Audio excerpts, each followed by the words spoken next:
स्वागत है आप सभी का आपके अपने YouTube चैनल आईटीआई एग्जाम में। दोस्तों आज जो क्लास होने वाली है एम्प्लॉयबिलिटी स्किल की है आईटीआई सेकेंड ईयर वाले छात्रों के लिए। और जैसा कि आप लोग जानते हैं, इससे पहले मैंने आपको क्लास करवाई थी। और देखो ध्यान रखना, निमी वालों ने दो पीडीएफ आपको दे रखी हैं, ठीक है। एक तो ई बुक से क्वेश्चन है ना, और एक है वो 418 वाली सीरीज, है ना। ध्यान रखना, काफी सारे छात्र कमेंट में थे 418 वाली पीडीएफ में से करवाइए। तो देखो सारे के सारे सवाल जो 418 वाली में है वही इसमें है, ठीक है। लेकिन चिंता मत करो, एग्जाम से पहले मैं आपको दोनों ही कंप्लीट करवाऊं, क्योंकि भरोसा नहीं है कि आपका ज्यादा क्वेश्चन इसमें से बने या फिर इसमें से बने। कुछ क्वेश्चन डिफरेंट हो सकते हैं, है ना। लेकिन लगभग 70% क्वेश्चन सेम है। लेकिन हम क्या काम करेंगे, हम दोनों पढ़ेंगे, ठीक है। क्योंकि हम 30% भी नहीं छोड़ सकते, ठीक है भाई साहब। हम ई बुक वाले क्वेश्चन भी पढ़ेंगे, 418 वाले जो पीडीएफ है उसमें से भी क्वेश्चन पढ़ेंगे, ठीक है। एग्जाम से पहले दोनों चीजें मैं आपको कंप्लीट करवा दूंगा, ठीक है भाई साहब। चलिए, तो आपको कोई भी टेंशन लेने की जरूरत नहीं है ना भाई साहब। चलो, तो सवाल आता है आपके सामने, 16वां नंबर है। 15 तक मैंने करवाए थे कि पावर पॉइंट प्रोजेक्शन जो प्रेजेंटेशन तब प्रभावी हो सकते हैं जब उन्हें बना जाए, यानी कि प्रभावी हो सकते हैं। देखो ध्यान रखना, अगर आपको रामबाण सवाल में दिख रहा है, रामबाण का मेरा मतलब है कि 95% इस ईएस में ऐसा है कि ऑप्शन नंबर डी ही जा रहा है ना, क्या उपरोक्त सभी। तो अधिकतर वही बन रहा है। तो देखो फिर भी हम क्वेश्चन पढ़ लेते हैं कि प्रभावी हो सकते हैं। प्रति स्लाइड अधिकतम 6 बुलेट पॉइंट होने चाहिए। जी बिल्कुल, स्लाइड जो है मतलब पावर पॉइंट के बारे में पूछ रहा है। पावर पॉइंट के बारे में पूरा बेसिक्स मैंने पिछली क्लास में आपको बताया था, पावर पॉइंट क्या चीजें होते हैं। सभी पार्टों के लिए बया संग्रहण चुनना होना चाहिए, यानी कि एलिमेंट्स हर जो है आपका टेक्स्ट के लिए, है ना। तो हर अलग अलग चुनना चाहिए, बिल्कुल सही है। और इसमें कह रहा है कि शीर्षकों के लिए जोर दिखाने के लिए बोल्ड फॉन्ट आकार आदि का उपयोग करना चाहिए। जी बिल्कुल, बिल्कुल सही है। जिससे हमारा जो सवाल है, जो हमारा क्वेश्चन है, जो भी हम पढ़ा रहे हैं, वो आपका अच्छा दिख सके, हम क्या करते हैं, उसको बोल्ड कर देते हैं, गाढ़ा कर देते हैं। तो बिल्कुल सही है, ऑप्शन नंबर डी जाएगा, उपरोक्त सभी, ठीक है। चलिए, 17वां नंबर, पावर पॉइंट प्रस्तुति की आवश्यकता है किस किस में। देखो शीर्षक और मुख्य पाठ के बीच अंतर दिखाने के लिए, तो बिल्कुल सही है ना। मैंने आपको बता रखा है, हेडिंग और मेन जो टेक्स्ट है उसके बीच में हम कुछ भी दिखा सकते हैं। बड़े फॉन्ट शीर्षक बनाने के लिए बिल्कुल सही है। लार्ज अगर आपको फॉन्ट बनाना है वो भी ठीक है। फॉन्ट में मुख्य पार्ट शीर्षक से छोटा होना चाहिए, बिल्कुल सही है। मतलब जो आपका फॉन्ट है, जो आपका मुख्य पार्ट है ना, जो आपका शीर्षक है, उससे क्या होना चाहिए, छोटा होना चाहिए, बिल्कुल सही है। और ऑप्शन अगर हम बात करें इसमें भी साथ में डी ही ऑप्शन करेक्ट जाएगा, है ना। ऑप्शन नंबर डी आपका करेक्ट जाएगा, ऊपर के सभी। चलिए, 18 सवाल, प्रस्तुतियों में दृश्यों का उपयोग किया जाता है ना। जो पावर पॉइंट है, प्रेजेंटेशन है, हम उसमें जो दृश्यों का उपयोग करते हैं, कैसे कर सकते हैं, ग्राफ टेबल आदि में जानकारी साझा करने के लिए, बिल्कुल सही है, कर सकते हैं। अवधारणा को बेहतर ढंग से याद रखने में मदद करने के लिए, जैसे मैं कभी कभी आपको, आपने देखा हो क्लास में कभी कभी आपको डायग्राम दिखाते रहता हूँ, फोटो वगैरह दिखा देता हूँ, किस वजह से, ताकि आपको याद रहे, बिल्कुल ये भी सही है। दर्शकों को सामग्री और आसानी से समझने के लिए, बिल्कुल ये भी करेक्ट जाएगा, ऑप्शन नंबर सी भी। तो आंसर जो जाना चाहिए, टिक कर लो, ऑप्शन नंबर डी, ऊपर के सभी, ठीक है। ऑप्शन जाएगा डी, ऊपर के सभी। 19वां सवाल, निम्नलिखित में से पावर पॉइंट जो प्रेजेंटेशन होता है, प्रेजेंटेशन होता है, को क्या बढ़ाता है ना, को बढ़ाता है, कौन कौन बढ़ाता है, ये सवाल आपसे पूछा है ना। तो थोड़ा सोच समझ का आंसर देना, बिल्कुल सही है। आंसर आप लोग देखो, लाइव क्लास ये होनी थी, कभी का आप लोग सोचे कि भाई लाइव क्लास आपने क्यों नहीं दी। तो डियर, ये क्लास लाइव ही होनी थी, तो आप लोग जानते होंगे थोड़ी सी प्रॉब्लम नेटवर्क में यहाँ पर, क्योंकि बारिश का मौसम चल रहा है, तो उस वजह से लाइव क्लास में थोड़ी दिक्कत देखने को मिल रही है। इसका ऐसे लाइव क्लास आपकी ये हम नहीं करवा पाए, ठीक है। लेकिन कोई बात नहीं, मैं आपकी क्लास मिस नहीं होने दूंगा। लाइव ना हो सके तो मैं अपलोड जरूर कर दूंगा, ठीक है। तो इस वजह से मैंने ये अपलोड कर रहा हूँ, ठीक है। चलिए, तो अगर हम सवाल की बात करें मेरे प्यारे साथियों, क्वेश्चन आपकी स्क्रीन पर है। तो आंसर जो जाना चाहिए, देखो चार्ट और ग्राफ दर्शे की जानकारी का उपयोग करना, बिल्कुल ये भी सही है। देखिए, पावर पॉइंट में ज्यादा कुछ नहीं है।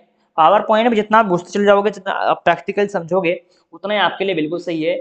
शीर्षकों और मुख्य पाठ के लिए अलग अलग फॉन्ट रंग का आकार उपयोग करना, बिल्कुल सही है। क्वेश्चन का रंग अलग से, फॉन्ट का अलग अलग, मतलब जो हेडिंग का अलग रंग से, है ना, अलग अलग रंग होना चाहिए। प्रति स्लाइड 6 गोलियों का उपयोग करना चाहिए, है ना। स्लाइड के बाद मतलब 6 जो बुलेट्स हैं उनका यूज करना चाहिए।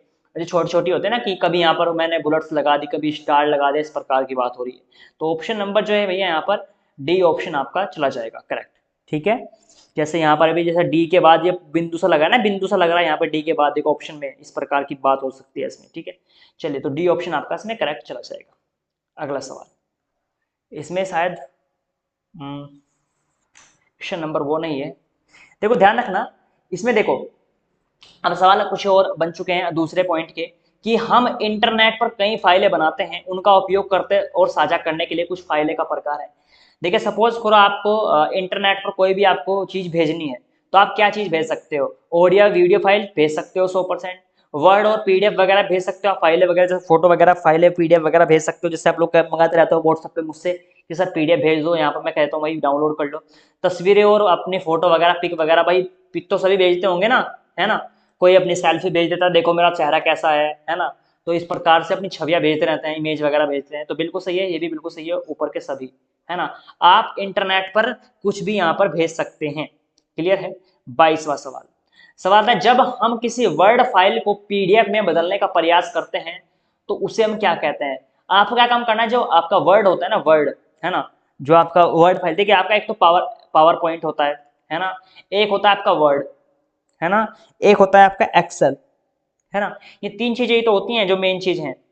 तो अगर आपको पीडीएफ में बदलना है किसी फाइल को, तो पीडीएफ में आप लोग जानते होंगे, है ना, बदलने का प्रयास करते तो हम उसे क्या कहते हैं। देखो बदलने का, आपको बदलना है आपको, देखिए जेपीजी क्या होता है, जेपीजी आपका होता है जैसे फोटो हो गया ना, फोटो, है ना, जैसे आपने सपोज करो आपने कैमरा है आपके मोबाइल में और आपने फोटो खींच लिया, तो वो किस में जाएगा, जेपीजी में, तो यहाँ पर फोटो की तो बात हो ही नहीं रही है ना, ऑप्शन ये भी कट हो गया। डॉक्यूमेंट, डॉट, ये डीओसी का मतलब क्या होता है, डॉक्यूमेंट, देखिए पीडीएफ अलग होती है, डॉक्यूमेंट अलग होता है, ठीक है, यदि ध्यान रखना, डॉक्यूमेंट अलग होते हैं, पीडीएफ वगैरह अलग होती है, होती तो पीडीएफ जैसा ही डॉक्यूमेंट भी, है ना, लेकिन डॉक्यूमेंट में आप कुछ भी एडिट वैडिट कर सकते हो, लेकिन पीडीएफ में एडिट हम नहीं कर सकते, ठीक है। तो भैया हमारे पास डॉक्यूमेंट भी नहीं होगा, चेंज करना है आपको पीडीएफ में बदलने को क्या बोलते हैं, डाटा कन्वर्शन बोलते हैं, ऑप्शन नंबर सी आपका इसमें करेक्ट चला जाएगा।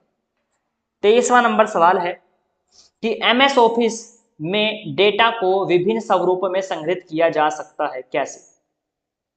देखो मैंने आपको बताया था, जो आपका एमएस ऑफिस होता है ना, एमएस वर्ड होता है, एमएस वर्ड के अंदर क्या क्या चीजें आती हैं, जैसे आपका वर्ड हो गया, है ना, आपका एक्सेल हो गया, है ना, जो आपका एक्सेल है ये हो गया, एक हो गया आपका पावर पॉइंट, है ना, पावर पॉइंट, होती तो और भी चीजें हैं लेकिन इनका हम तीनों का अधिकतर यूज करते हैं। तो देख लो कौन कौन से में है, तो डॉक्यूमेंट और जो आपका एक्सेल, इन दोनों का हम यूज करेंगे, तो ऑप्शन नंबर ये आपके एमएस ऑफिस के अंतर्गत आता है, ठीक है, ऑप्शन नंबर जो है भैया ए आपका चला जाएगा, इसमें डी ऑप्शन नहीं होगा, कभी डी ऑप्शन लगाओ, ठीक है। चलो 24वां सवाल आता है कि हम एक वर्ड फाइल को पीडीएफ में बदलते हैं क्यों। आपने देखा होगा कि काफी सारी जो फाइलें होती हैं, सपोज करो मेरे पास फोटो वगैरह भी है ना, मेरे पास क्या है, फोटो है, और फोटो क्या करना है मुझे, पीडीएफ में बताना है, क्यों बदलूंगा मैं, फिर मेरे पास कोई पेपर है, मुझे कुछ, मैंने कुछ लिख लिया है ना, मैंने टाइप किया है कुछ सवाल, तो उसको मुझे पीडीएफ में, आप कहते हैं ना कि सर पीडीएफ भेजो, पीडीएफ भेजो, है ना, तो उसकी बात हो रही है, उसका फायदा क्या होता है ना, फायदा क्या होता है पीडीएफ का, तो देखो ध्यान रखना, इसे आसान संशोधन नहीं किया जा सकता, यानी कि इसमें हम कुछ भी चेंजेस नहीं कर सकते, इसमें कोई भी पीडीएफ में अगर कोई भी एडिट करना चाहे तो एडिट नहीं हो सकता इसमें कुछ भी, ठीक है। एक तो फायदा इसका ये होता है, संरेखण में गड़बड़ी नहीं होगी, है ना, जो आपका, आपने देखा होगा कि पीडीएफ में क्या होता है, ये पहला सब्जेक्ट हो गया, फिर दूसरा हो गया, तीसरा पार्ट खुलता जा रहा है, फिर चौथा पार्ट खुलता है, जैसे आपने पीडीएफ में देखा होगा ना कि ये पहला चैप्टर है, दूसरा चैप्टर है पीडीएफ के तौर पर, है ना, तो इसमें मतलब दिक्कत नहीं होती, कोई गड़बड़ नहीं होती। उसके बाद तीसरा आता है ईमेल, है ना, ये ऑप्शन ना सही जाएगा, यानी कि आसानी से संशोधित नहीं किया जा सकता, बिल्कुल सही है, ये भी सही हो जाएगा, कभी इसको गलत सोचो, है ना। और ईमेल द्वारा भेजना आसानी से आसान हो सकता है, देखो ईमेल से आप अगर सपोज करो आपके पास 50 फोटो हैं, है ना, 50 फोटो है और 50 फोटो का आपको अपने फ्रेंड को भेजना है, तो भैया दिक्कत होगी भेजने में। अब आप लोग क्या काम करो, उसको पीडीएफ में सारे के 50 फोटो का क्या करो, पीडीएफ में कन्वर्ट कर लो, तो सारे के सारे एक ही पीडीएफ में आ जाएंगे, जिसको भेजना भी आपको आसान हो जाएगा, ठीक है। तो इसका भी डी ऑप्शन करेक्ट चला जाएगा, ठीक है, समझने वाले सवाल है, बड़ी आसानी से आप लोग इसको लगा सकते हैं। 25वां सवाल आता है, पीडीएफ प्रारूप का उपयोग तब किया जाता है जब हमें आवश्यकता होती है, किस चीज की, सवाल पूछा है, किस चीज की आवश्यकता होती है, क्वेश्चन आपसे पूछा है भैया, है ना। देखो तब हम उपयोग करते हैं सभी आकारों के दस्तावेज सहज करने के लिए, बिल्कुल सही है, सभी आकारों के दस्तावेज साझा करने के लिए, बिल्कुल सही है, एक सुरक्षित पासवर्ड के साथ साझा की गई फाइल को सुरक्षित रखने के लिए, बिल्कुल सही है, तो ऑप्शन इसका भी भैया डी लगा लो, इसका भी डी ही ऑप्शन आपका करेक्ट चला जाएगा। क्लियर है भाई साहब, चलो 20वां सवाल आता है कि पावर पॉइंट प्रेजेंटेशन होता है जो तैयार करते समय इनमें से किससे बचना चाहिए, है ना, इनमें से किससे बचना चाहिए। पावर पॉइंट प्रेजेंटेशन होता है वो तैयार करते समय, ये सवाल आपसे पूछा है। तो सवाल आपसे कह रहा है इसमें ये क्वेश्चन कहाँ से बढ़ गया, इसमें बीच में कहाँ से आ गया, है ना। पावर पॉइंट करते समय तो देखिए सारी जानकारी टाइप करें ताकि आप स्लाइड से पढ़ सकें। शीर्षकों और मुख्य पाठ के लिए समान फॉन्ट आकार और रंग का उपयोग करें, है ना। एनिमेशन और विजुअल का इस्तेमाल न करें। तो इसमें तो भैया ये तो सही नहीं होगा, एनिमेशन और विजुअल का इस्तेमाल ना करें, ठीक है। तो इसमें जो होता है हमारे पास जो हेडिंग और फॉन्ट होते हैं ना, उनका जो अलग होता है, यानी कि हेडिंग का जो हेडिंग हमारे पास अलग होनी चाहिए और जो हमारे पास जो हम लिखते हैं, जो पैराग्राफ अलग लिखते हैं, उसका फॉन्ट अलग होना चाहिए, है ना। तो इसमें जो ऑप्शन जाना चाहिए वो बी ऑप्शन जाएगा, ठीक है। तो ये ऑप्शन मेरे हिसाब से बी जाना चाहिए, आप एक बार मैच कर लेना इसको, ठीक है भाई साहब। चलो अगला सवाल 27वां, एक्सेल का प्रयोग किया जाता है। एक्सेल का जो प्रयोग करते हैं हम कब करते हैं।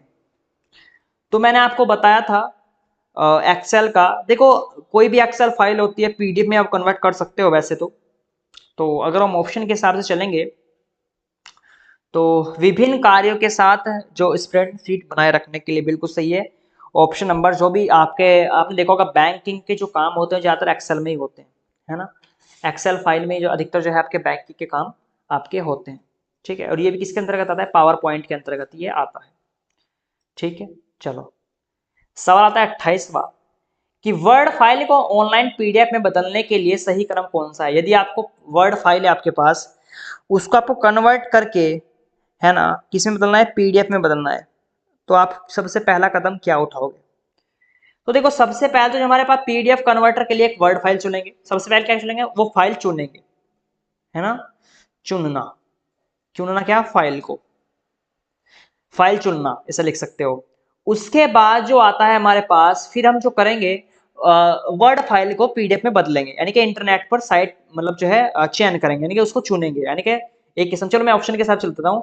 पीडीएफ को कन्वर्ट करने के लिए फाइल को चुनना है, बिल्कुल सही है। पहले नंबर पे इसको प्राथमिकता दूंगा। दूसरे नंबर पे जो मैं इसको प्राथमिकता दूंगा वो दूंगा मैं तीसरे नंबर को, क्योंकि वर्ड फाइल को पीडीएफ में बदलने के लिए इंटरनेट पर साइट पर चयन करूंगा, तो दूसरे नंबर पे मैं प्राथमिकता दूंगा इसको, ठीक है।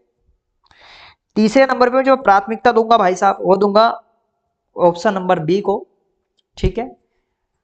तीसरे नंबर पे, क्योंकि ऑनलाइन साइट पर क्लिक करने पर वर्ड फाइल को प्रॉम्प्ट में अपलोड करेंगे। और फोर्थ नंबर पे जो आएगा मेरे पास पहला ऑप्शन आएगा।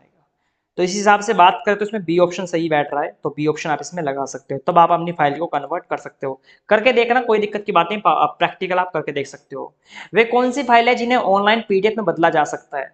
तो ऑनलाइन पीडीएफ में आपको बदलना है ना। ये क्वेश्चन पूछा है तो ध्यान रखना, वर्ड को बदल सकते हो, एक्सेल को बदल सकते हो, पावर पॉइंट को बदल सकते हो, किसी सभी तीनों को आप लोग जो है पीडीएफ में कन्वर्ट कर सकते हैं, ठीक है। ये चीज आपको ध्यान रखनी है। चलिए तो ये आज की क्लास थी, है ना। आज मैं थोड़े से कम ही क्वेश्चन लाया था तो थोड़ी जल्दी भी निपट चुके हैं, क्योंकि ये अपलोड क्लास होगी, क्योंकि ये जो ये क्लास थी जो लाइव होनी थी तो उस वजह से लाइव नहीं हो पाई। आप लोग जानते हैं, मैंने बताया नेटवर्क का इशू चल रहा था। लेकिन कल जैसे ही नेटवर्क सही हो जाएंगे ये क्लास आपको लाइव मिल जाएगी, ठीक है। चलिए, लेकिन मैंने क्लास आपकी रोकी नहीं ताकि आपको कोई भी नुकसान ना हो सके। तो इसी के साथ फिर आज की क्लास में यहीं पर फिर दी एंड करते हैं, मिलते हैं नेक्स्ट क्लास में। आज के लिए इतना ही दोस्तों, धन्यवाद।